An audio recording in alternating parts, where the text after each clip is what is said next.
Bom dia,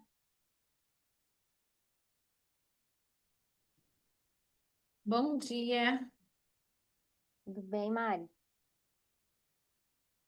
tudo bom, Shelley? Professor Gustavo, bom dia. Olá, Bom dia, bom dia a professor. todos. Bom dia a todos.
Pessoal, muito bom dia a todos. Sou o professor Gustavo, vou fazer a moderação dessa sessão, tá? A gente não está na hora ainda, mas só para já irmos organizando aqui, não atrasar depois as apresentações, vamos fazer só uma conferência de quem já está na sala. Nós temos quatro casos, né, para apresentação aqui nessa manhã. Ah, A Mariene está aqui conosco também como assessora da sessão, né, Maria? É isso? Obrigado aí pela presença. A gente tem o caso 226, Viva Saneamento, Impacto Social ou Marketing SG, do Pedro, Alex e Ricardo. Algum dos autores já está na sala? Pedro, Alex ou Ricardo? Ainda não. Próximo caso, 914, Frugality Evaluation in Healthcare Projects. Eduardo Alonso, está aqui o Eduardo, né? Eduardo, quer fazer um teste aí do compartilhamento da tua tela, da tua apresentação? Um Fica à segundo, vontade. pode fazer o seguinte, só um minuto mais e pode provar o seguinte. Perfeito. O caso 1102, Vencendo a Resistência e o Descaso, do João Paulo, da Raquel e do Cássius. A Raquel está aqui na sala, João Paulo também. O Cássius não, né? Vocês querem fazer algum teste de compartilhamento? Raquel, fique à vontade, tá?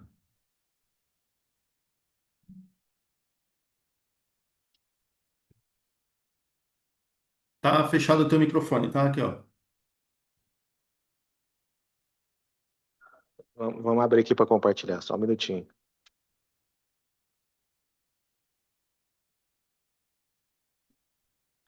Conseguem ver aí? Perfeito, tá? Tá compartilhando, tá tudo A, ok aqui a com a apresentação, apresentação né? de vocês e com o áudio, Perfeito. tá bom? Obrigado. Nada, imagina, eu que agradeço. E o último caso, então, 1250, voluntariado em organizações da arte e da cultura. O caso do Museu de Arte da Bahia, nós temos o Rodrigo e o Eduardo. Algum dos autores já presentes?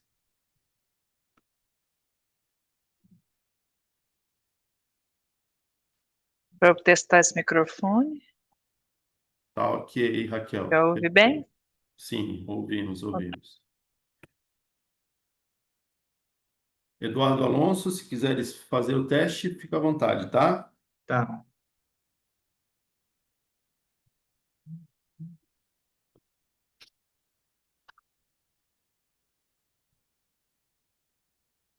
Dá para ver?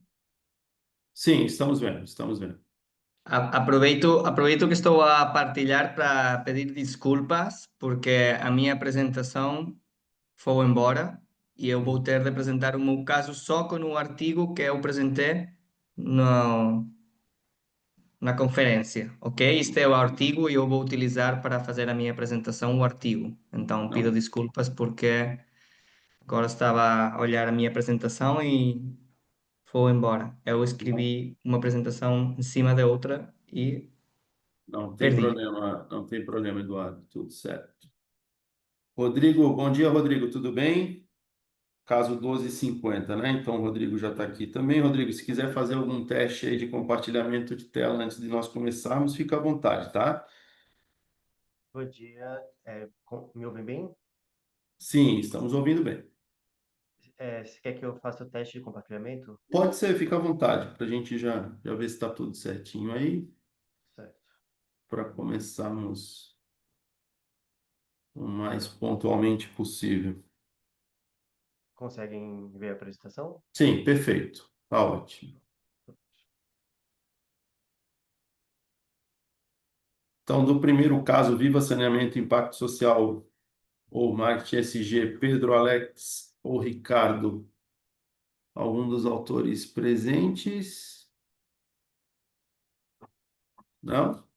Esperamos mais uns 2 minutinhos, tá? Apesar de já serem aí 10h30, a gente espera uns 2 minutinhos para ver se os meninos acessam a sala. Caso contrário, a gente começa com o segundo caso, então, com a apresentação do Eduardo, e aí depois, os autores chegando, a gente os coloca aí na sequência das apresentações, tá bem?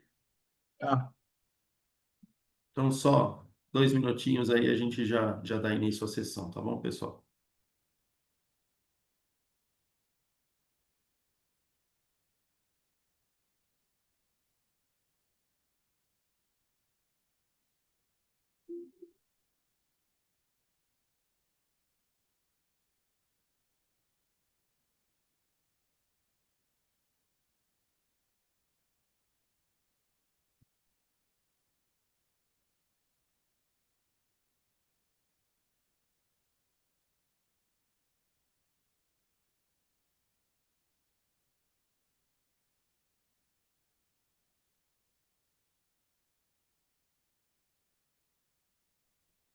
Pessoal, eu vou aproveitar só para dar logo um aviso que a gente vai postar um link para avaliar a sessão. Aí, ao final da sessão, vocês clicam para fazer a avaliação de vocês, né? De como foi aqui, as apresentações, enfim. Perfeito. Obrigado, Mariane. Mariane, tu que faz a abertura, eu que faço, acho que podemos começar, né? Depois, se os outros autores aparecerem, a gente os coloca na sequência. Então, fica à vontade, não sei se queres fazer a abertura. Pode ser, então, professor. No caso, a gente começa pelo trabalho do Eduardo, Uhum, né? uhum. Isso. Então, só, pessoal, boas-vindas, então, né, ao SEMEAD. Obrigado aí pela presença de todos. Parabéns pela aprovação dos seus casos nesse evento, que é um evento muito importante da nossa área aqui no Brasil. Então, prazer sempre participar do SEMEAD, estar aqui com vocês, acompanhando a produção de casos para ensino. Eu me chamo Gustavo Bering, sou da Universidade do Vale do Itajaí, um dos coordenadores dessa área, junto com a professora Flávia. E a partir de amanhã estaremos aí também presencialmente no SEMEAD para as demais sessões, para os demais dias do evento, né? Então a gente tem essa sessão com 4 casos, a princípio aqui 3, então, começando com o Eduardo Frugality Evaluation in Healthcare Projects. Depois, na sequência, Vencendo a Resistência e o Descaso, com João Paulo Gomes Barbosa, Raquel Ferreira de Molho, Cássio Clay Silva Santos e o caso Voluntariado em Organizações da Arte e da Cultura, o caso do Museu de Arte da Bahia, com o Rodrigo Teles Dantas de Oliveira e o Eduardo Paes Barreto da Vel. Pessoal, vocês têm 15 minutos, tá, para fazer as apresentações de vocês, e depois a gente tem em torno de 7 a 8 minutos aí para as considerações, para os debates, para as sugestões de vocês de melhoria dos cases, tá? Então vamos tentar respeitar o máximo possível o tempo de apresentação. Eu e a Mariane avisamos vocês aqui quando tiver faltando aí 2 minutos para encerrar o tempo das apresentações, a gente avisa vocês pelo chat, tá bom?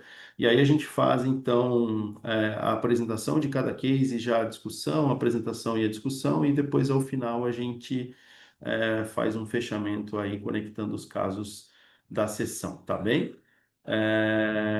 Mariane, algo mais que eu tenha esquecido? Não, só isso mesmo, professor. No caso, só para esclarecer, se o pessoal do primeiro artigo não entrar, eles ficam para o final, né? Pode ser, a gente os deixa por último, certamente. Então, beleza. Então, Eduardo, está com a palavra, tá? Pode fazer o compartilhamento da tua tela. Vou começar a contar o teu tempo aqui. Uhum. Boa apresentação. Sí, primeiro queria falar de que, perdão, desculpa por o meu português, porque sou da Espanha e eu consigo falar um pouco, mas vai ser portunhol. Então, Tá Desligou, fechado? Eduardo. Fechou o teu áudio, Eduardo. o meu trabalho está feito em inglês, mas eu vou tentar falar português durante a minha explicação. Eu não sou professor, eu sou um empreendedor do conceito da frugalidade e eu tive o prazer de estar no Brasil fazendo pesquisas de inovação frugal. Não está no trabalho que eu apresentei, porque foi quando estava no Brasil que eu apliquei ao Congresso, mas eu sinto uma conexão muito grande com o Brasil, também com Um o minuto, trabalho. Eduardo, só um minuto, por favor. Desculpa, Francine. Ah, ótimo. Ia pedir para ela desligar o Ah, telefone, o microfone. Desculpa, sim, Eduardo. sim, sim, sim. Não, estava só a dizer que os trabalhos que o trabalho que eu vou apresentar agora são uma série de casos de que eu tive o prazer de procurar por o mundo sobre inovação frugal na saúde. E eu também tenho casos no Brasil, mas quando apliquei na conferência ainda não tinha esses casos trabalhados, então aqui vamos ver casos da África e da Ásia.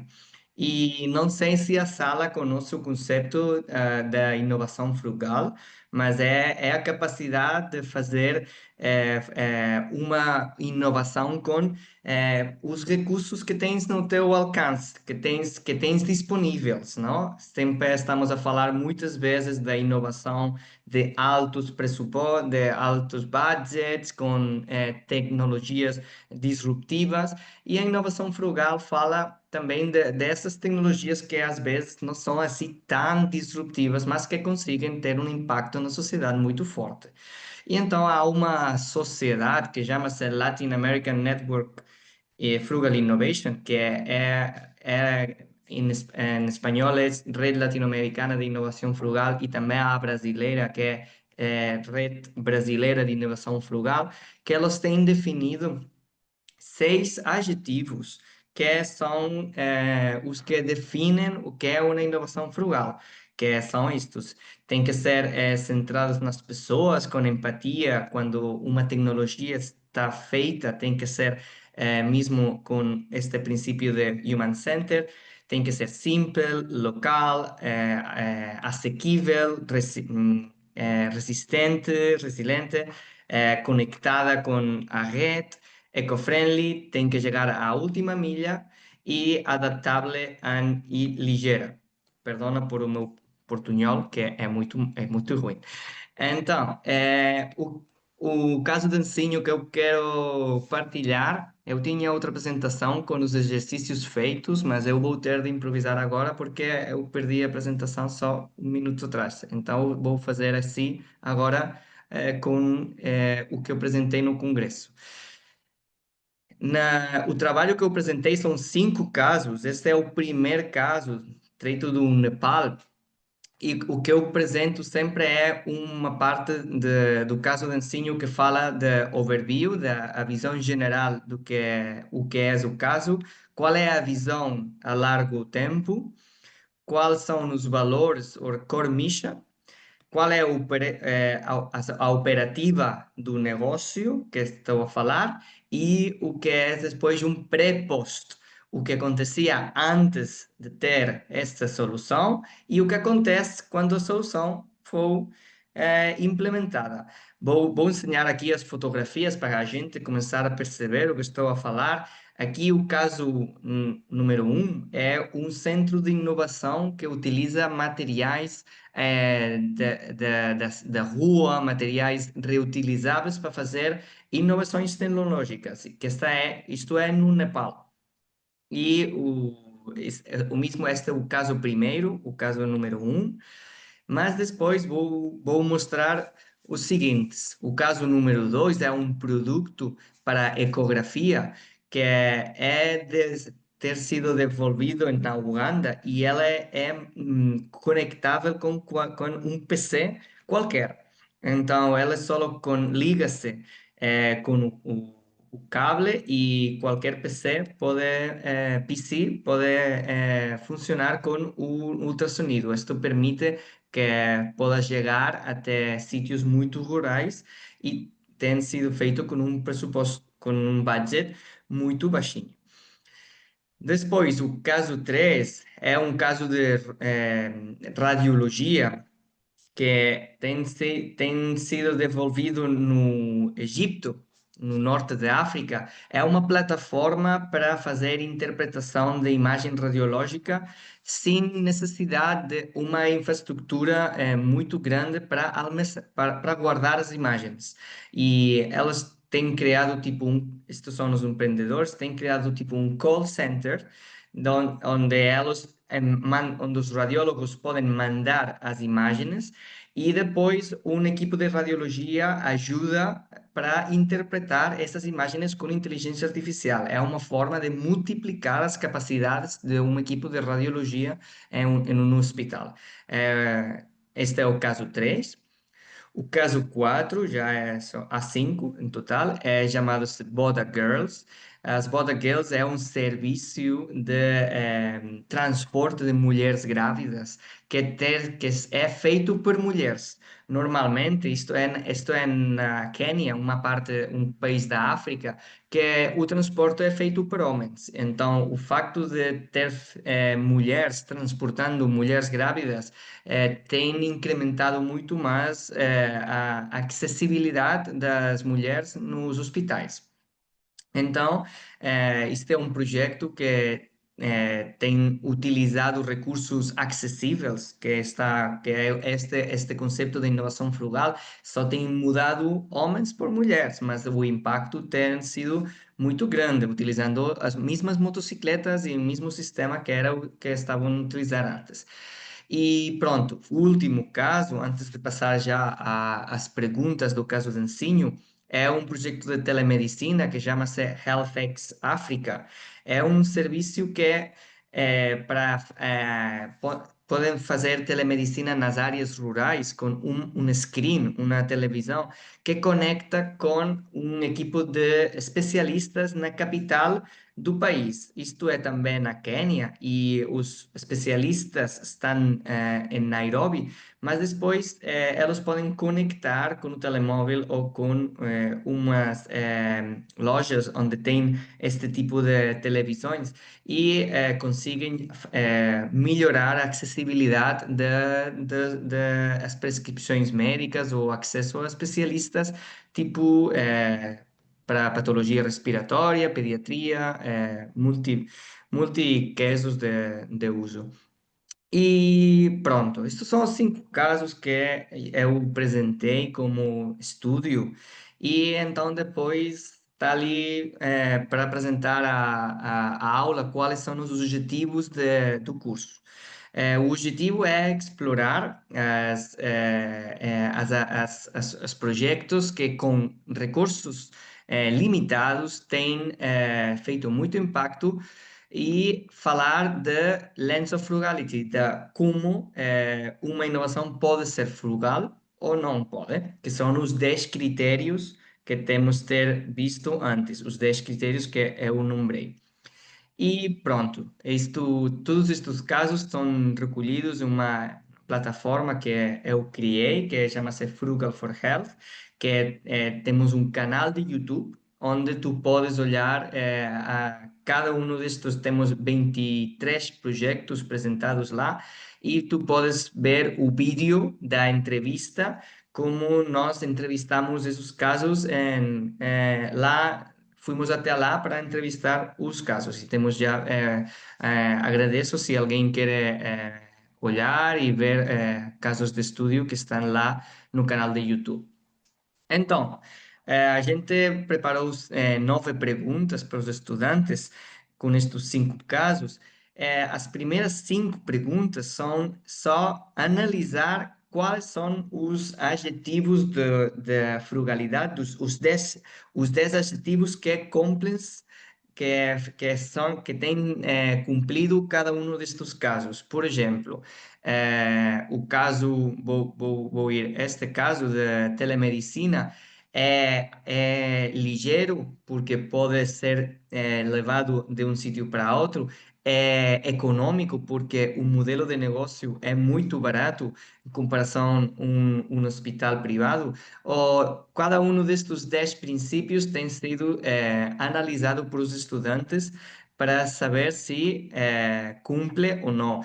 Quer dizer que com este texto tu podes pensar ou entender se cumple ou não com os 10 critérios. Pronto. Isto é a mesma pergunta para os 5 casos, e depois há outro grupo de perguntas que é de 6 a 9, que é a número 6 é ordenar de maior a menor o projeto que tem mais adjetivos de inovação frugal. Se há alguns que têm 9, há alguns que têm 5, há alguns que têm 3, pois os estudantes podem dizer: este é o que eu acho que tem mais elementos de inovação frugal e este é o que eu acho que tem menos. E aí a gente fala quais são os adjetivos e a gente acredita com os companheiros que são esses os 10 adjetivos ou a pontuação que tem recebido cada um dos casos. Depois, a pergunta número 7 é descrever as vantagens e as desvantagens de falar de uma empresa de serviços no sector de saúde, comparado com uma empresa de produto. Por quê? Isso porque é produto contra serviço. Porque na inovação frugal, no sector de saúde, tem muitas limitações regulatórias, tecnológicas, porque precisam de muitos investimentos para fazer os desenvolvimentos. Então, às vezes, fazer serviços é uma forma muito mais efetiva que não fazer produtos de ter impacto. Então, a aula vai fazer um debate, vai falar de como os serviços ou os produtos são melhores. E já finalmente, a última pergunta é se o processo de desenvolvimento de uma inovação também pode ser frugal, não só o produto ou o serviço final, o resultado final, sino também o processo de desenvolvimento, que, por exemplo, a gente do Nepal que criou um laboratório frugal de inovação, não? Elas têm criado todas essas inovações seguindo os princípios de inovação frugal.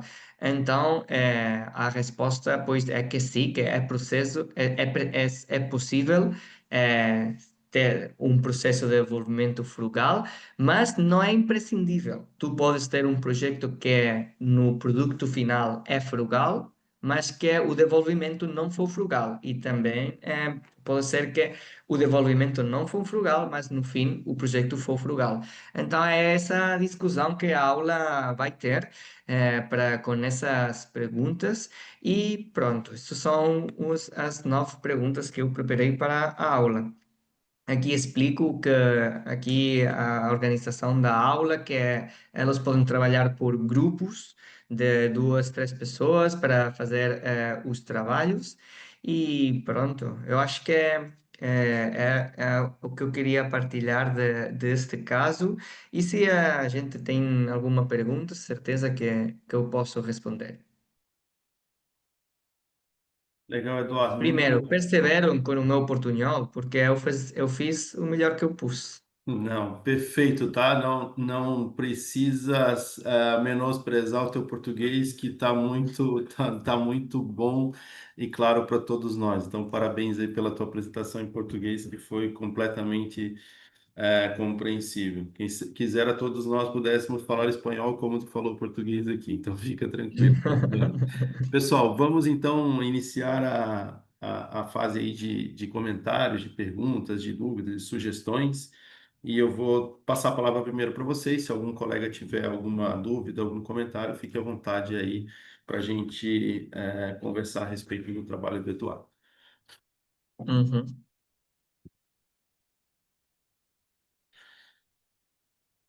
Eduardo, enquanto o pessoal aí vai pensando nas perguntas e deixando um pouco a timidez de lado, tu começasse a apresentar o teu case e eu mandei um Claro. print da tela aqui para um colega da Univale, professor André, que pesquisa inovação frugal. Eu mandei, poxa, olha aqui, estou vendo um caso de inovação frugal. Ele, claro, o Eduardo esteve aqui na Univale no mês passado, poxa. Tá. Sim, sim, sim, Achei sim. que eu estaria te passando uma novidade, mas não. Já te conheci. Então, o professor André te mandou uma lembrança, um abraço aí, tá? Alguém tinha aberto o microfone? Fique à vontade, pessoal. Sou eu, João Paulo. Fala, João. Bom dia, obrigado. Foi um trabalho bastante interessante, principalmente essa questão da frugalidade, né? De você utilizar poucos recursos econômicos ou, né, ter uma racionalidade econômica para gerar uma eficiência, né? Outro ponto que me chamou a atenção também, que o trabalho acho que explora de maneira bastante adequada, é a questão da resiliência, principalmente nesses cenários que foram apresentados, né? E isso a gente pode usar isso aí para trabalhar em sala de aula com os alunos, para demonstrar para eles que é possível fazer muito com pouco, né? Para mostrar para eles que a construção inicial, né, de um negócio ou de uma ação, ela não necessariamente precisa de um grande recurso ser aplicado. Então, pode iniciar de uma grandeza menor, pequena, né? E com esse estado de resiliência, ir crescendo ao longo do tempo, né? E melhorando ao longo do tempo. Então, acho que o artigo ele proporciona bastante essa visão, né? Da frugalidade ser aplicada, nesse caso, no contexto que foi apresentado, né, para as questões de saúde em populações ou cenários mais desfavorecidos. Uhum. Muito obrigado, João. João, obrigado pelo comentário. Sim, sim, concordo, Diego. Acho que são cases muito interessantes, tá, Eduardo? Parabéns aí pela organização. Sem dúvida, é material muito rico para discussão em sala de aula. Assim, eu tenho algumas sugestões. Assim, é muito interessante a forma como vocês foram elaborando as perguntas, avançando em nível de complexidade, para primeiro o entendimento, identificação de cada caso e das características, para depois fazer uma síntese e uma comparação, né? Ou seja, as perguntas elas vão evoluindo em nível de complexidade de objetivos de aprendizagem, né? O que, se eu pudesse dar alguma sugestão, pensando depois se tu tiveres interesse em fazer a publicação do teu caso para ensino, O caso ele está mais com uma característica de caso demonstração, né? O que que é o caso demonstração? Poxa, eu mostro uma situação para que você faça ali a conexão com a teoria a partir daquele relato do caso, né? A gente costuma trabalhar bastante aqui no Brasil, não sei se tu conhece, com o que a gente chama de casos dilema. O que que é o caso dilema? A gente apresenta uma situação, um problema a colocar o aluno naquele papel de decisor para que ele tome uma decisão a respeito, simulada, né? Então, até por vezes a gente faz um recorte do caso antes do fim dele, para que antes de que todas as decisões sejam tomadas, justamente para colocar o leitor naquele papel de tomador de decisão. O que eu faria nesse caso para lidar com recursos limitados aqui e conseguir gerar inovação frugal lá? Então, acho que talvez trabalhar numa versão para submissão para algum journal com uma lógica Posso, de caso posso, dilema, posso claro, claro, comentar? claro, fica à vontade. Mas a tua recomendação é que eu mostrar a solução ou só Uhum. mostrar a problemática? Normalmente, nos casos para ensino, a gente trabalha com isso. A gente mostra, conta parte da história até a problemática sem mostrar a solução. E a solução ela vai depois lá nas notas de ensino para que o professor justamente trabalhe na aula com os alunos, poxa, que soluções, que possíveis soluções teríamos para esse problema, sem que haja uma resposta única correta, entende? E até depois, obviamente, se essa já foi uma decisão tomada, que o professor possa, inclusive, mostrar para os alunos, ó, as sugestões que vocês tomaram foram num sentido parecido com o que a empresa fez ou não, foi totalmente Hum, diferente. Então, isso acaba também trazendo um papel de protagonismo para o aluno na discussão do case, não só dele identificar o que foi feito na situação lá pregressa, mas como ele se comportaria naquela situação ali, entende? Então, é uma sugestão assim que dá para muito bem utilizar os casos que tu apresentou para isso, assim. Mas é muito interessante e, sem dúvida, a inovação frugal é um tema muito que a gente precisa de muita publicação ainda e em especial em cases, para que a gente possa levar esse conhecimento para dentro de sala de aula, em nível de graduação, de pós-graduação, para que os alunos tenham contato com essa teoria, tá? Então, muito, muito bacana aí o teu trabalho. Parabéns. Pessoal, mais alguém quer fazer alguma pergunta, algum comentário para o Eduardo antes da gente passar para a próxima apresentação? Eu Não? queria só Passa. rapidinho, professor, comentar, né, que é exatamente isso que o senhor falou. Quando eu li, né, eu tive essa mesma percepção. E é interessante porque eu não conhecia, né, essa inovação frugal, essa teoria, e pelo que o pouco que eu fui lendo, até porque eu fiquei, né, foi bem instigante. Ela é como se ela lidasse o tempo todo com dilemas, né, justamente por ter poucos recursos e ter a necessidade de tomar decisões assim de projetos que possam modificar a vida das pessoas. E assim, Eduardo, né? À medida que eu ia lendo, eu já começava a visualizar justamente essas historinhas narrativas, né? Só para ficar mais claro, assim, como o professor Gustavo explicou, ficaria mais instigante, né? No caso de você iniciar antes dizendo, né? Ah, eu estou falando da situação de uma cidade fictícia X, onde nós temos tal problema e precisamos de tal solução. E aí, nas cidades, aí começa a mostrar os casos que já existem, e aí os alunos poderiam sugerir, né, situações a partir desses exemplos e também das questões. Mas parabéns, né? Parabéns. Eu fiquei assim, muito instigada até, né? A gente diz que quem começa a escrever caso, em tudo vê casos. E eu vi, assim, vários casos no caso que você colocou. uhum. Obrigado. Muito bem, gente. Obrigado, Eduardo, pela tua apresentação. Vamos seguindo em frente aqui, então, para a próxima apresentação dessa manhã. A gente tem o case 1102, vencendo a resistência e o descaso. Existe sustentabilidade nas rotinas administrativas? Do João Paulo Gomes Barbosa, da Raquel Ferreira de Moura e do Cássio Clay Silva Santos. Então, pessoal, podem ficar à vontade aí para compartilhar a tela de vocês e iniciar a apresentação assim que puder. Cadê minha outra janela?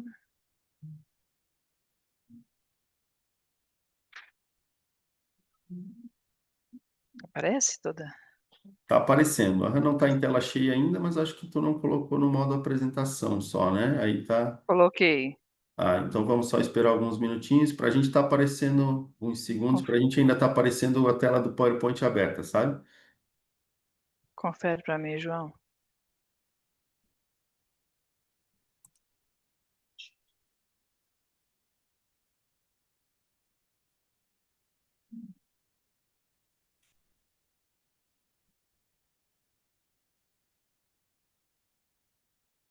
Ah, tem que escolher essa.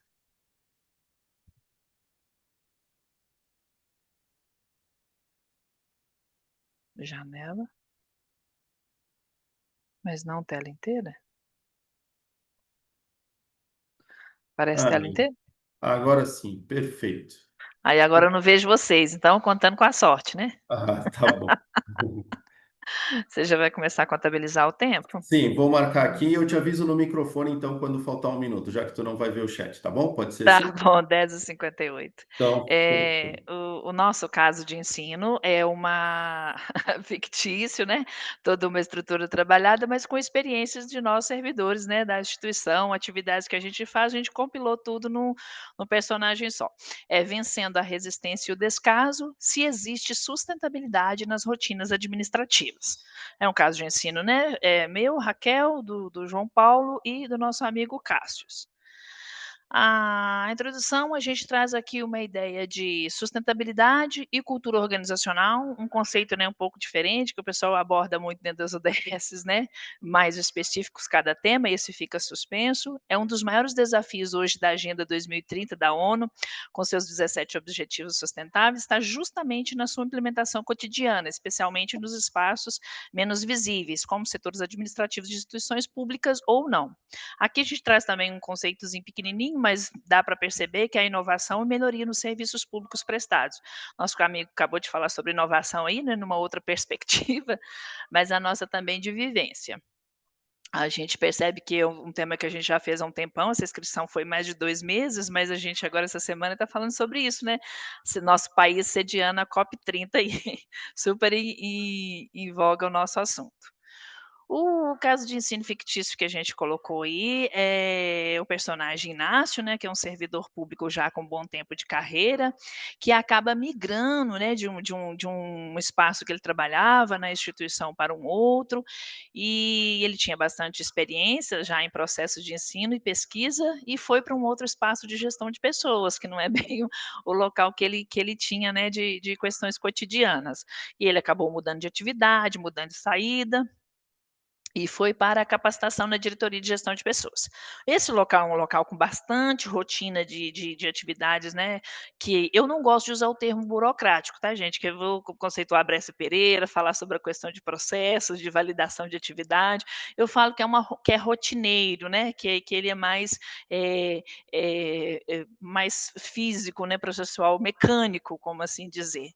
Ele tem essa rotina intensa de atividades, um volume maior de processos, porque nessa instituição fictícia a gente está trabalhando na ideia de 3 a 4 mil servidores, e tem muita atividade com retrabalho, né? Processos indo e voltando, às vezes falta um detalhe, não cumpre todo o fluxo processual, todo o POP, né?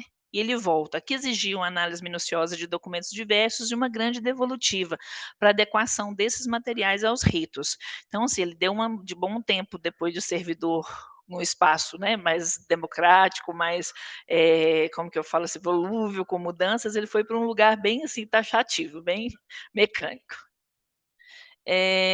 Chegando lá, ele percebendo todas essas situações diferentes, ele propôs, né, buscou junto com a chefia dele, uma maneira mais eficiente de organizar esses processos. Ele conseguiu enxergar que poderia evitar algumas etapas de repetição, ele percebeu que poderia melhorar algumas questões que pudessem devolver, né, para essa comunidade que usa a diretoria de gestão de pessoas, que no caso são os servidores, de uma forma mais bacana, mais enxuta, mais rápida, preservando ainda a legalidade e viabilidade das atividades. Lembrando que legalidade, né, é uma questão que no serviço público a gente é diferente do cidadão, né? No serviço público a gente faz tudo o que preconiza a lei. No cidadão, não, o cidadão já pode fazer o que ele quiser desde que não fira a lei, né? Fala que isso é um pouquinho diferente. Às vezes dá uma modulada nas nossas atividades. Eu não gosto de usar a palavra engessar, que eu acho que fere muito, eu acho que é muito forçado. O nosso amigo Inácio não encontrou interesse na equipe, estava uma equipe mais um tempão que já estava lá desse mesmo jeito, a gestão também, a primeira linha ali já não curtiu muito, achou que ia demorar, mas ele viu uma oportunidade ao cursar o doutorado na própria universidade dele sobre administração. Então ele buscou alternativas para implantar essa ideia. E aí vem o nosso dilema. O dilema do nosso caso de ensino. É um conflito pessoal e ético, né, com desdobramentos em alinhamento de gestão, respeito institucional, aplicação de inovação como recomendação da nova administração pública. Hoje os servidores têm um canal direto dentro do Ministério da Estero, hoje a gente percebe que há uma chamada muito grande sobre a questão de inovação, a própria criação do SEI, né, a partir de 2017, 2018, implantação nas universidades, nos IFs, tirando essa ideia de uso de papel, né, toda a nossa documentação, toda a nossa organização, ficar tudo dentro de um processo, né, online, e eu acho que já traz a ideia de inovação. A gente recebe os nossos e-mails, né, semana de inovação, premiação de inovação, então o serviço público está buscando muito esse ponto. Então a gente bate nisso nas atividades do dia a dia. O dilema permanece no impacto do exercício de autonomia, que também é muito preconizado, né, que dá muita ideia do servidor ter essa questão de estabilidade justamente para poder fazer as questões dentro da lei, poder questionar gestores, mas a gente sabe que isso cria um clima organizacional ruim, então tem que ter bastante cautela, bastante jeito, né? Então, o impacto do exercício de autonomia versus melhoria nos processos de trabalho, resultando em qualidade de vida para os servidores e processos mais ágeis, mas sem acúmulo de atividade com o retrabalho, que era a principal queixa do nosso amigo Inácio, né? Do nosso personagem. Eu coloquei aqui uns lembretezinhos para a gente lembrar, só para poder estar comentando, né, dentro do nosso espaço, já usei 6 minutos. Um dilema ético, ele trabalha com a ideia, né, com a congruência de inovação e carreira no serviço público, que hoje busca muito nas próprias avaliações que a gente tem de carreira, é conferido essas atividades, algumas chefias também buscam muito com a gente, alinhamento de equipe e liderança, se a gente está com essas ideias de inovação, atividades em equipe, em alinhamento organizacional, a gente percebe que a nossa estrutura administrativa ela ainda é hierárquica e ela ainda se organiza dessa forma, então a gente percebe que alinhamentos de pequenas equipes pode ter, né, benefícios ou malefícios na questão de alinhamento com o gestor, com mais pessoas. Então, a ideia de engajamento da pessoa com bastante tranquilidade, ser uma pessoa sociável, ainda é uma questão que fecha as contas para a gente em avaliação. A sensibilidade sobre os objetivos, né, desenvolvimento sustentável e o protagonismo enquanto servidor. Eu acho que essa palavra protagonismo eu vou repetir ela em outros momentos, que é uma coisa que a gente busca muito para tratar desse estudo de caso para apresentar nos cursos. E uma comunicação direta com a diretoria. Aqui, as duas situações que eu coloquei aqui para a gente pensar e para apresentar os alunos, eu acho que eu não expliquei isso aqui na apresentação, eu deixei mais resumidinha, mas a ideia é que esse caso de ensino, ele pode ser aplicado em várias situações, ele pode ser aplicado graduação, pós e outros. Rotinas administrativas, a desburocratização de atividades é uma utopia? O olhar de dentro, o servidor, ele enxerga dessa forma, porque se a gente olhar o senso comum, entrevistar cidadãos comuns, eles vão pensar que tudo que o serviço público faz é burocratização, né. A mudança digital ou processos ágeis muda isso? Daria uma rotina diferente para a gente? Quais seriam os ODSs possíveis para se trabalhar? A gente não tem nos 17 nenhum específico sobre isso, mas a gente tem a redução de desigualdades no ODS 10, a gente tem aderência de metas relacionadas à educação de qualidade, que no caso é a instituição de ensino, né? Nesse caso que a gente está trazendo fictício, então ele pode contribuir. Então não é uma relação direta, mas é uma contribuição em cadeia, é o primeiro passo. Instituições eficazes, que é o ODS 16, e as parcerias para o desenvolvimento, que seria o ODS 17. Então, dá para explorar muita coisa. Então, aqui a gente deixou ele bem aberto para que o caso de ensino pudesse levar, ser espaço para ser colocado tanto em cursos diferentes, porque aqui na instituição que a gente coloca como referência e também é a que a gente trabalha, ele tem ela permeável em todas as disciplinas. Tem vários cursos que tem a disciplina sustentabilidade ou tem ela transdisciplinar nas atividades de graduação, pós e curso de extensão. Então, o objetivo do caso seria levar os alunos a refletir o papel ético e profissional do servidor. A fonte de coletas, a gente sugeriu no artigo, no caso, a gente escreve melhor. Como aqui está mais resumidinho, né, eu vou colocar só as falas. Relatórios de gestão e os processos SEI da unidade. Hoje a gente tem o SEI 4.0, que permite a qualquer cidadão ter acesso através da LGPD em busca por informação, então ele pode ser acompanhado pela comunidade, a não ser os que são protegidos, né, por lei, a questão de confidência, mas eles são muito específicos, a maioria são todos abertos. Relação com o objetivo do curso ou disciplina, poderia ser rotinas de trabalho, mapeamento de processos. Hoje a gente vê uma ideia de que toda a nossa atividade de condensar atividades em caixinhas, né? Isso é o exemplo rotineiro de burocratização, mas não é. No serviço público isso dá legitimidade para a ação, dá transparência para quem observa. Onde que está isso? Quem fez o quê? Que horário fez o quê? A gente percebe quem está de dentro, que é um espaço muito bacana para trabalhar. As disciplinas sugeridas, aqui tem só 3, mas no caso, na leitura do artigo, vocês podem perceber que a gente colocou bem mais opções, que seriam gestão de pessoas, gestão de processos, gestão de projetos, mapeamento, né? Tem várias questões que dá para trabalhar. A questão da NR01, que vai trabalhar a questão dos riscos psicossociais na legislação, é uma coisa que só vai entrar em vigor o ano que vem, mas esse ano ela já está toda legitimada nas atividades de gestão de pessoas, é uma coisa que tem muita gente procurando, é um caso assim que pode trazer alguma referência específica nesse, dá para trabalhar. Sugestões de tarefas e organização de sala, a gente descreve melhor no caso, mas dá para elaborar projeto, dá para sugerir para a turma planejamento, dá para fazer inclusive até programa, né, que seria diferente do projeto que início, meio e fim, programa teria uma coisa mais extensa, né, mais integrada às atividades da instituição, e podem ser feitos dentro desse programa pequenos projetos, tipo um guarda-chuva. O suporte teórico, isso está a critério de o professor ou o orientador, o palestrante que for trabalhar com a nossa atividade, pode usar de várias maneiras. Aqui a gente sugere vídeos e textos sobre ODS, que eu acho muito importante, porque às vezes a gente tem uma concepção muito equivocada do que seria esse desenvolvimento, do que seria sustentabilidade, o que seria essa proposta mundial, né? E rotinas administrativas. E rotina administrativa pode ficar muito aberta.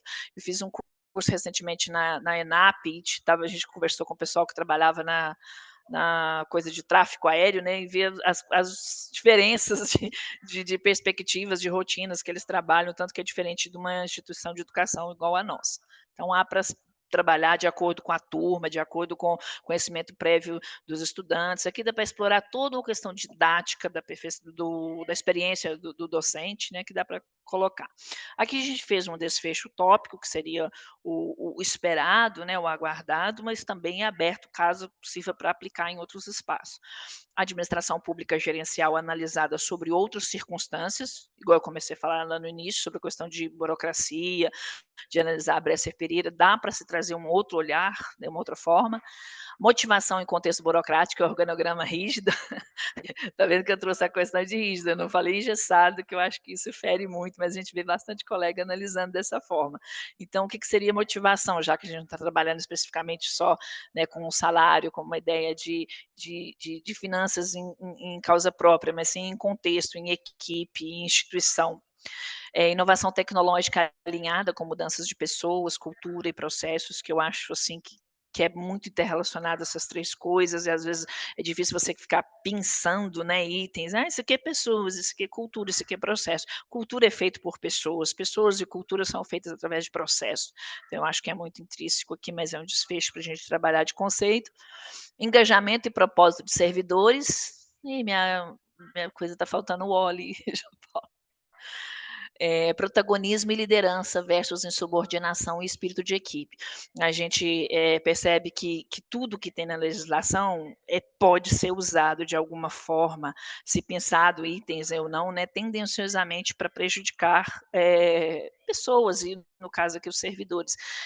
Às vezes a ideia de a gente quando vê os estudos de caso, por exemplo, que a ENAP traz, ela traz aqueles cadernos, aquelas publicações que a gente usou muito como referência para trazer aqui, a gente percebe que tem fatos, né, narrativas, onde que às vezes o servidor traz essa ideia de protagonismo, de trazer uma mudança, de trazer toda uma inovação para o serviço, e ele acaba, né, sendo visto por um gestor, às vezes, um pouco mais fechado, como insubordinação. Ele não me obedeceu, ele fez não sei o quê, e quer dar advertência, e quer usar, às vezes, a legislação, né, a 282, para poder prejudicar esse servidor. Então, isso aqui dá também para brincar, e a gente colocou como desfecho, que era analisar essa questão de protagonismo e liderança, ao invés de questionar sobre questões ruins, né, o aspecto ruim do servidor. Aqui eu trouxe as referências, acho que eu não copiei todas, só para a gente ter uma ideia. Fechamos. Não fiz bonitinho, igual nosso amigo, com as perguntas, né? Acho que ficaria até legal ter colocado as perguntas. Mas fecha a apresentação por aqui.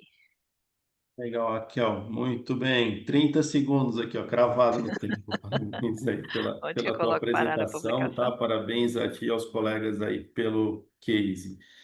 Pessoal, vou começar com vocês. Alguém tem quer fazer algum comentário, alguma sugestão ao caso da Raquel, do João e do Cássio? Fiquem à vontade.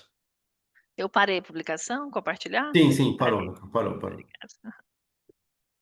Eu vou fechar meu microfone e vou só ouvir vocês. Beleza. Raquel, assim, eu vou dar algumas sugestões, tá? Pensando na publicação do caso. Primeiro, parabéns, eu acho que o caso está muito bem escrito. Por ser um caso fictício, obviamente demonstra a experiência que vocês têm com esse tema para conseguir elaborar um caso com tantos nuances assim, né?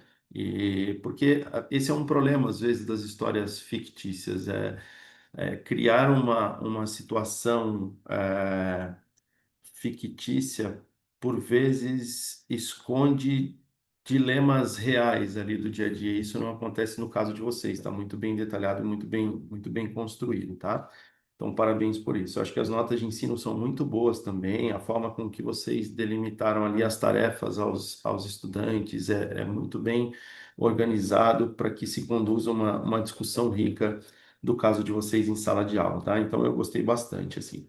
O que que o que que eu fiquei pensando, tá? Como um editor de uma revista, se recebesse o case de vocês, possivelmente seria algo que eu questionaria num processo de avaliação. Por mais que seja um mérito do trabalho, do caso, ele estar bem aberto, e os casos em administração, de certa forma, eles são, porque tu está abordando uma questão de marketing, mas ela vai bater na produção ou no financeiro. Então, os casos por si só, eles têm essa característica de serem abertos, e não é incomum que a gente baixe um caso e utilize de uma forma totalmente diferente da nota de ensino na nossa disciplina específica. Eu acho que o fato de ele estar tão aberto, ele limita a profundidade de discussão teórica que vocês podem dar para um tema mais específico, entende? Então, quando vocês citam lá nas possíveis utilização, nas disciplinas sugeridas, por exemplo, administração pública, ok, perfeito. Mas, por exemplo, planejamento estratégico, por mais que ele esteja ligado a isso, ele não é um caso para discutir planejamento estratégico efetivamente, sabe? Aí, para que fosse feito isso, teria que ter muito mais elementos na descrição do caso e depois nas notas de ensino também. Por exemplo, ele daria super certo para ser um caso de gestão de projetos, mas ele não tem os elementos teóricos fundamentais para discutir gestão de projetos, entende? Então, o que que eu estou querendo dizer? É que, por mais que esse caso possa ser utilizado por professores de diferentes áreas para uma versão final de publicação, eu sugeriria que vocês fizessem as escolhas de vocês, né? Eu tenho que fazer aí, tem que trazer um trade-off. Não, eu quero trabalhar em disciplina de administração pública e lá no meu objetivo do caso está falando do papel ético do profissional e servidor. Esse é o meu tema, então eu vou trabalhar focado nisso. Eu vou colocar lá nas minhas notas de ensino que esse caso pode ser utilizado por professores de outras disciplinas similares e tal, e até citá-las. Mas o foco de vocês é para depois construir notas de ensino que façam essa conexão com a teoria de uma maneira mais profunda, eu acho que pode enriquecer depois o caso, tá? E até para vocês escolherem um journal, ou né, uma revista que vocês vão enviar. Vocês vão mandar para uma de contabilidade, para uma de administração pública, para uma de planejamento estratégico, né? Então, eu acho que isso ajuda vocês depois nessas decisões, tá? Eu acho que, e aí usando a palavra que tu não gosta, isso não vai engessar o caso, pelo contrário, É, ele até vai. porque, professora, a nossa experiência, principalmente a minha experiência, é com planejamento estratégico. Sim, Eu sou colaboradora da EBSER, da estatal do MEC, né, que gerencia hospitais universitários, e eu trabalho nessa área. Então, tá. esse caso a gente usou ele em 2019 para fazer a instrução. O personagem Inácio, ele é fictício, mas ele é construído com toda a trajetória nossa de Toda a experiência de trajetória. vida. Então, esse planejamento estratégico a gente usou na UFMS de Mato Grosso do Sul durante Sim. 2 anos, que foi produto da minha dissertação, que foi feito dessa forma. E com a Legal. questão do projetos também, porque a gente trabalhou PMBOK numa disciplina que eu lecionei também na UFMS, no curso de Cultura e Organização, e aí a gente usou, dentro do PMBOK, os 12 complementos, que eu usei a versão de 2018, não a de 2023, também a gente colocou na questão processual de trabalho. Na parte RH, antigo RH, né, que a versão de 2023 Sim. ficou melhor do PMBOK, mas a gente trouxe essa versão também, por isso que a gente deixou ali bem solto, porque Legal. com base na nossa experiência, no que a gente traz de trajetória, a gente já fez isso nessas disciplinas. Sim, E sim. como a gente usou um parecido, né, esse MBA de cultura e organização, cultura organizacional, eu achei que lá com o pessoal de Mato Grosso do Sul coube bastante, foi uma experiência bem interessante, que a gente não trouxe para aí. Mas a gente precisa de dicas realmente de publicação. Vou anotar direitinho aqui, porque o que a gente não tem ainda. E eu acho até, Raquel, assim, que nas notas de ensino, esses relatos das aplicações prévias do caso antes da publicação, eles são importantes também. Então, vocês podem até trazer lá nas notas de ensino, ó, o caso foi testado, foi aplicado, melhoramos a partir de tal situações que identificamos, isso chama atenção bastante também quando a gente avalia casos para revistas, tá? Então, acho que, assim, vocês têm um trabalho muito bom, sigam em frente, continuem trabalhando para disponibilizar o caso para mais pessoas aí poderem utilizar numa boa revista, tá bem? Pessoal, mais alguém quer fazer algum comentário? Fiquem à vontade. Olá, Raquel, Raquel. Queria parabenizar também, né? Eu gostei muito do caso de vocês, eu fiz uma leitura também do caso. E, assim, uma coisa que eu senti falta, porque na minha experiência, quando eu aplico casos para os alunos, é assim, de ter uma narrativazinha que envolva mais os alunos na história, né? Então, de repente, eu até pensei de vocês colocarem algum diálogo em que o Inácio pudesse, assim, entre os colegas mesmo de trabalho, de falar, Legal, tema mas ótimo. assim, o ODS é algo tão distante da gente, e aí ele dá exemplos assim, não, mas sabe quando a gente incentiva os funcionários na questão de cargos e carreiras de formação, de especialização, isso a gente está, de certo modo, envolvido no ODS 8, trabalho decente, crescimento econômico, enfim. É, situações em que pudesse estar ali descrito para que o aluno pudesse sentir, talvez, assim, de forma mais concreta, como que o ODS está realmente relacionado às atividades ali da administração, da gestão pública também, porque às vezes a gente fica assim meio na teoria, ver lá aquela lista realmente, é por isso que o Inácio enfrenta resistência, porque de repente os colegas não percebem que eles estão presentes em coisas simples, né? Então, assim, para que o caso ficasse mais interessante, mais envolvente, eu digo principalmente para alunos de graduação, né? Para que fosse colocado ali alguns relatos assim, mas a gente vivencia os ODS, a gente precisa só organizar, né, melhor aqui dentro da nossa burocracia, ou dentro dos nossos tópicos aqui de trabalho, das nossas rotinas administrativas. Eu acho que ficaria mais interessante. Obrigada pela contribuição. A gente que tem um outro caso de ensino que a gente vai apresentar à tarde, né, João? E que a gente relata um pouco, a gente fez um pouco diferente, a gente faz essa narrativa da interlocução com o servidor que teve o dilema, e a gente faz um pouco, é o primeiro que a gente está fazendo depois de um certo tempo, então a gente está aprendendo a colocar as situações. Esperamos que ao longo desses 2 anos de doutorado e de que resta, a gente consiga fazer coisas bem mais bacanas com a contribuição de vocês. Valeu, Mirelle. Não, e tá muito bom já, tá muito bom. Rodrigo, eu não sei se tu querias fazer algum comentário também, Rodrigo? Tá, fica à vontade, tá? muito na linha de que Mariane já comentou, eu ia sugerir que fosse feita na parte do caso em si, né, que ele está ali basicamente como se fosse a voz do narrador, né, só descrevendo ali as situações. Eu fiquei pensando que seria muito rico realmente se tivesse um diálogo, né, uma troca ali de conversa entre o personagem e os outros que aparecem só sendo citados, assim. Isso me veio muito ali naquela reunião em que ele vai propor, né? Ele vai fazer a proposição, mas a reação ela é desanimadora. Então, esse cenário abriria assim possibilidade de um diálogo muito interessante, muito rico para o aluno que está lendo, né? Entender ali como é que se dá essa negociação, inclusive, né?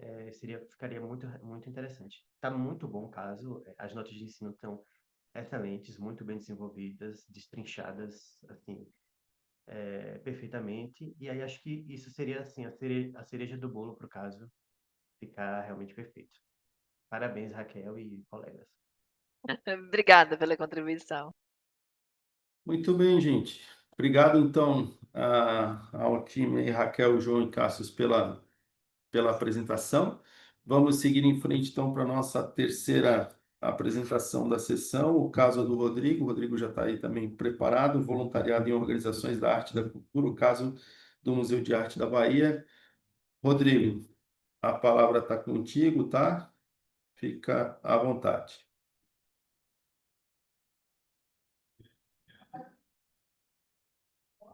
Só confirmar se vocês estão vendo a apresentação.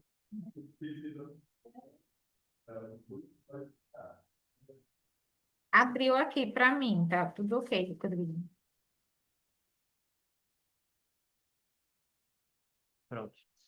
Bem, bom dia a todos novamente. Eu sou Rodrigo Teles e vou apresentar para vocês hoje o caso de ensino intitulado Voluntariado em Organizações da Arte e da Cultura, o caso do Museu de Arte da Bahia. É um caso de ensino desenvolvido em parceria com o meu orientador, o professor Eduardo Paes Barreto da VEL. Eu vou fazer pular assim, né, a ordem de escrita para trazer primeiro uma parte das notas de ensino, né, começando a apresentação pelos objetivos educacionais, que eu acho que dá assim um farol para a gente continuar a apresentação. Os objetivos que a gente estipulou o primeiro, conhecer as perspectivas teóricas do voluntariado, a gente vai ver isso mais à frente, entender as singularidades das organizações da arte e da cultura, como o próprio Museu de Arte da Bahia né? E repensar a gestão do voluntariado em organizações da arte e da cultura com base na perspectiva do sense making.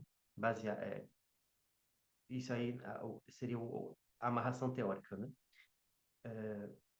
O público-alvo ele é bem amplo, né? Discente dos cursos de graduação e pós-graduação em administração, gestão cultural, produção cultural e disciplinas como gestão cultural, tópicos especiais em administração, né?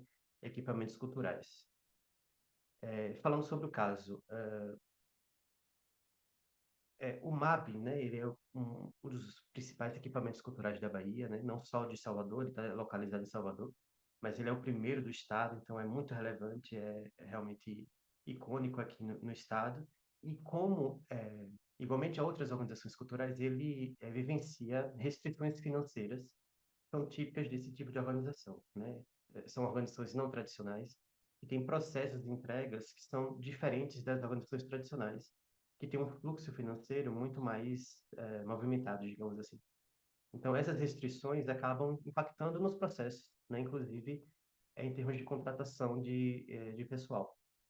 E aí essas organizações têm no voluntariado uma importante fonte de manutenção das atividades e processos organizacionais, porque o voluntariado acaba arrefecendo essas dificuldades de financiamento de pessoal, por exemplo, né?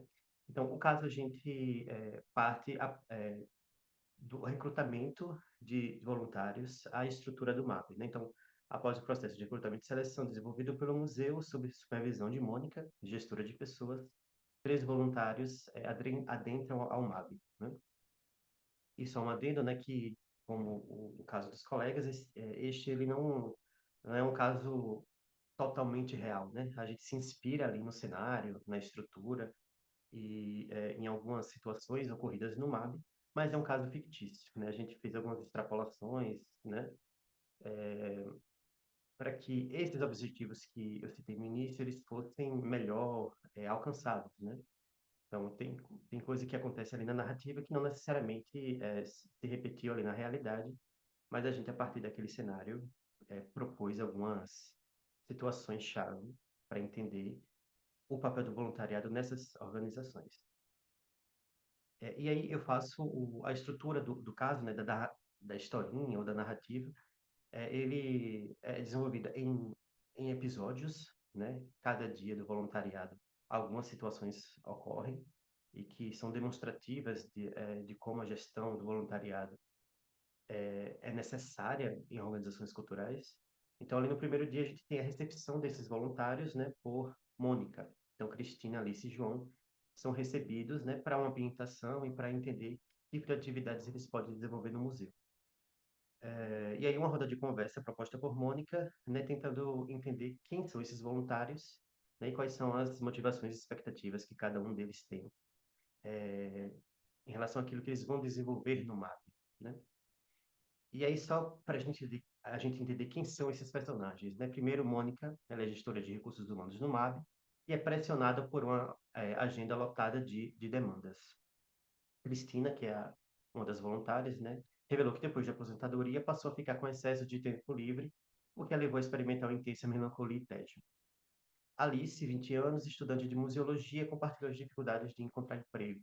E João, tem 55 anos, é um estudante de artes visuais que fez uma mudança de carreira, né, depois de muitos anos sendo farmacêutico. Então, aquilo que era hobby, que era as artes visuais, começa a virar profissão, né? Que, sendo que antes era desenvolvida só como um hobby para apoio às atividades de comunicação de movimentos sociais que ele faz parte. E isso é importante porque é muito da atuação que ele vai tentar desenvolver ali no MAB, né? Então a gente percebe aqui que o voluntariado ele não é uma atividade aleatória e desinteressada, né? Ainda que cada voluntário tenha aí o objetivo de contribuir com o museu, cada um deles tem uma demanda, um interesse muito pessoal e específico, né, que eles buscam atender dentro de sua atuação no museu. E aí o caso vai se desenvolvendo, né, dia a dia, né, às vezes tem uns pulos temporais que eu faço aí para dar a ideia de que as coisas estão se desenrolando, bem ou mal, mas eu trouxe aqui algumas falas, né, algumas narrativas desses personagens que são demonstrativas de como foi a trajetória de cada um deles dentro do voluntariado no museu, né? Então, Cristina, logo no início, né, eu trouxe uma narrativa dela logo no início do processo. Ela diz: Alice, tudo bem? Deixa-me te falar uma coisa. Estou meio perdida aqui no museu. Então, é basicamente isso que vai marcar um pouco da trajetória da Cristina no museu. Ela adentra tendo o objetivo de criar laços, né, criar relações, mas acaba que as atividades que ela deveria desenvolver não são muito bem apontadas, né? Ela não recebe orientações sobre isso. Alice, né, que tem o objetivo de melhorar o currículo para conseguir emprego, né? Ela diz: hoje estou na escala para receber alunos no arquivo, mas não conseguirei ir.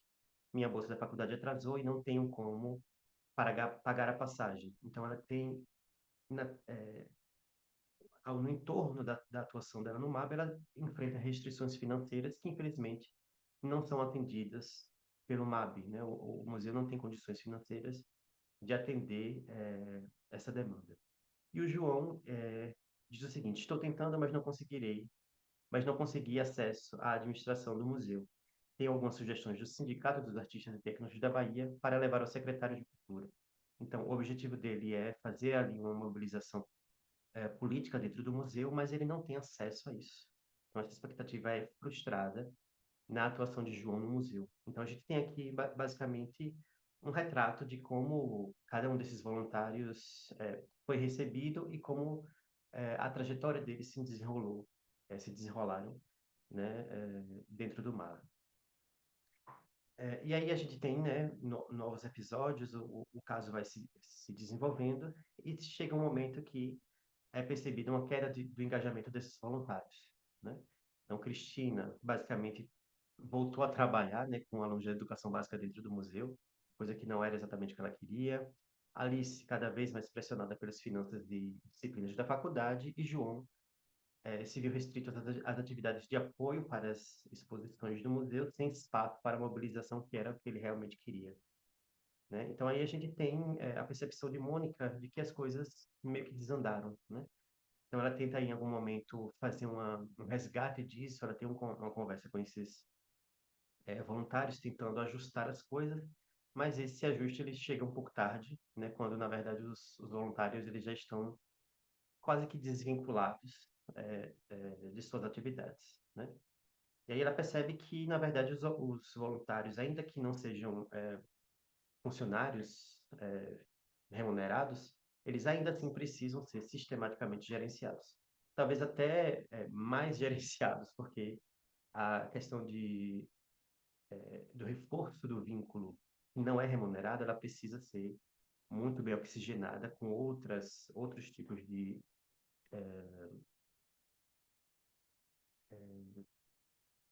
assim, a organização ela precisa oferecer questões subjetivas, né, frente à não remuneração, digamos assim.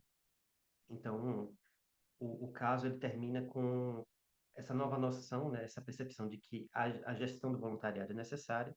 E aí Mônica ela abre a plataforma do programa Bahia Estado Voluntário, que é uma plataforma de recrutamento de voluntários, e submete um novo processo seletivo para voluntários, né?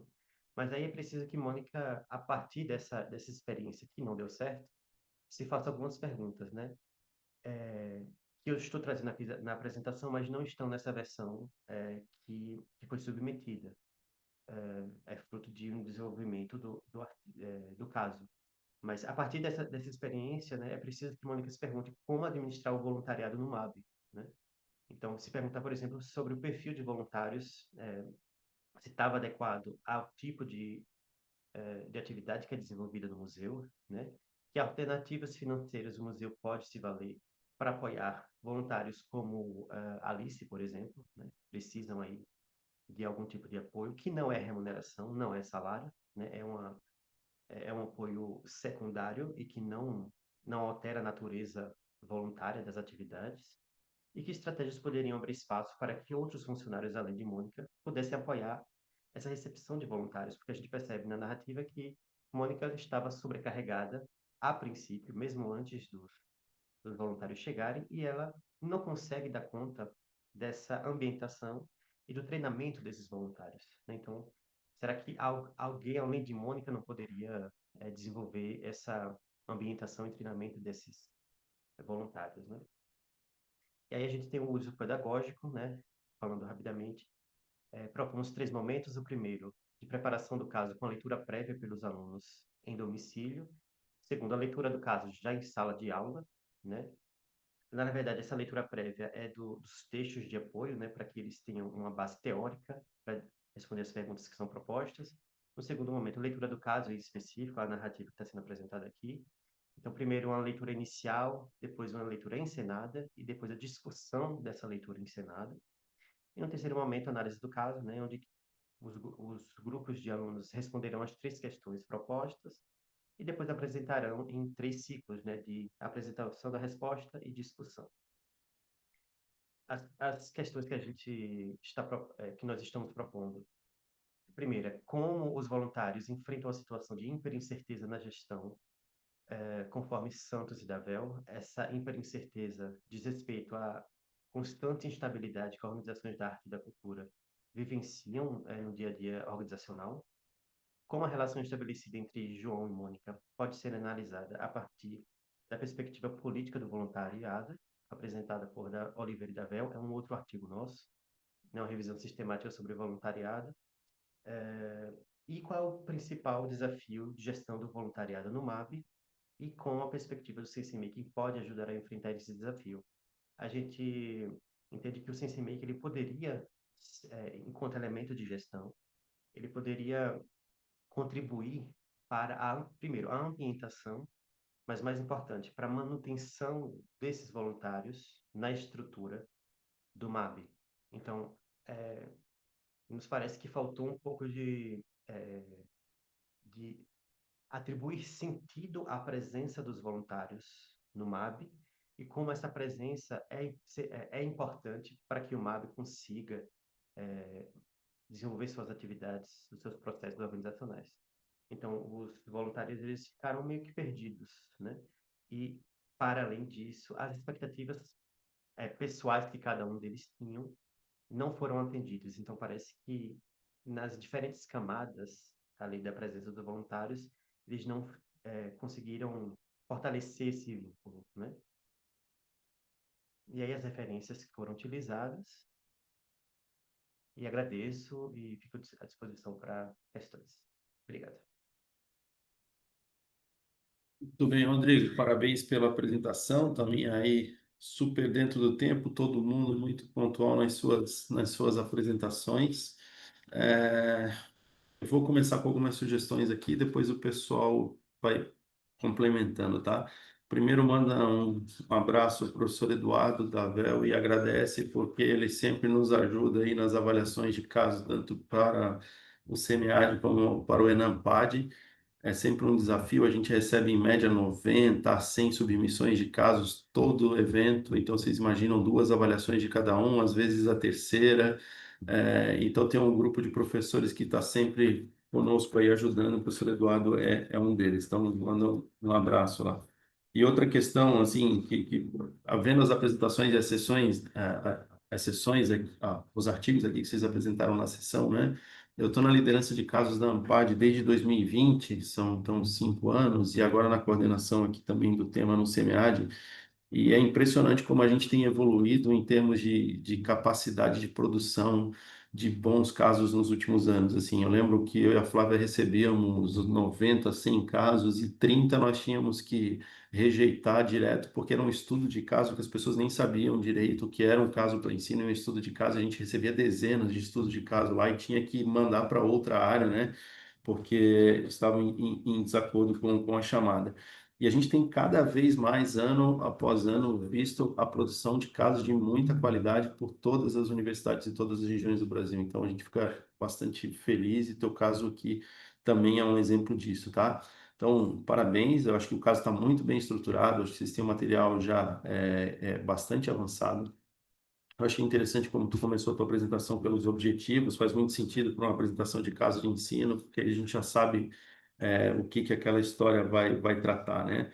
Eu acho que o caso está muito cheio de nuances, de narrativas, de diálogo, o avanço do número de dias ali, ele traz uma compreensão do dilema. Eu sugeriria repensar um pouco o título, tá com muita cara de título de artigo, sabe? Eu acho que pega essa criatividade toda desse relato e bota um título assim de caso para ensino mesmo, que ele está ali com muita cara de um título de paper mesmo, tá? E eu tenho só uma sugestão, Rodrigo. É assim, eu já fiz isso e já recebi feedback, o mesmo feedback que eu vou te dar agora. Depois, quando eu recebi, eu fui ler a respeito e realmente faz sentido.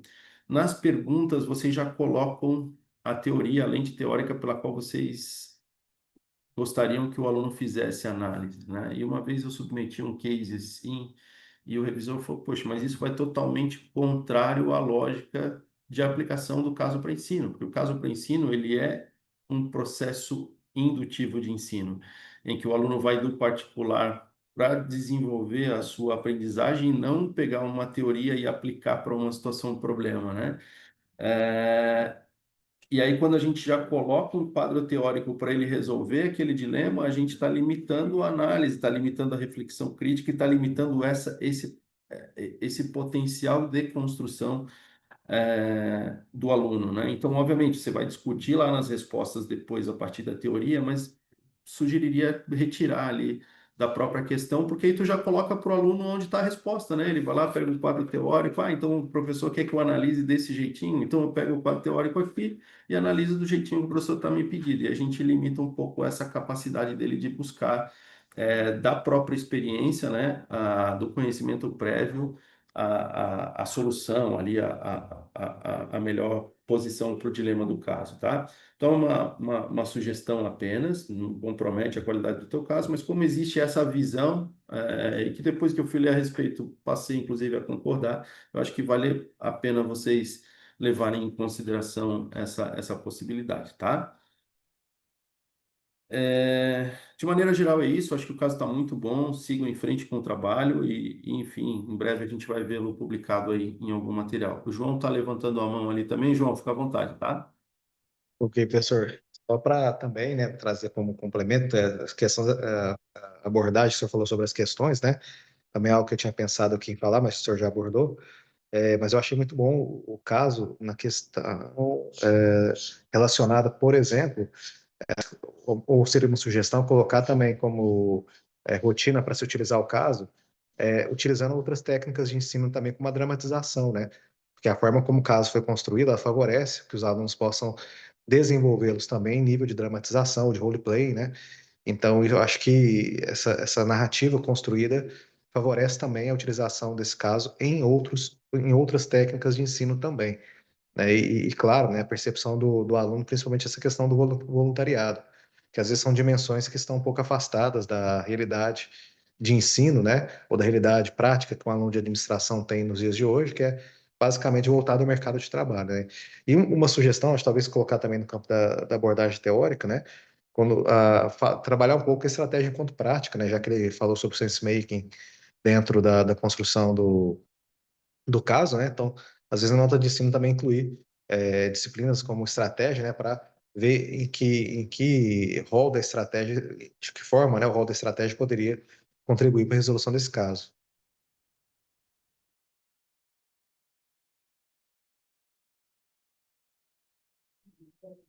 Obrigado, João, pelas sugestões. É muito interessante. Estratégia com prática, acho que tem uma articulação muito boa também. E, professor Gustavo, fiquei só com dúvida em relação à sua sugestão, se essa retirada da perspectiva teórica, ela é só na construção uma pergunta é feita, ou também se é uma retirada, assim, da indicação dos textos para a leitura prévia. Então, eu sequer peço para os alunos lerem esses textos. Seria Não, retirada não, completamente é só para para que já ali... tirar ali é, da pergunta, porque de certa forma tu já Eu estou reduz. direcionando já, né? Tu direciona.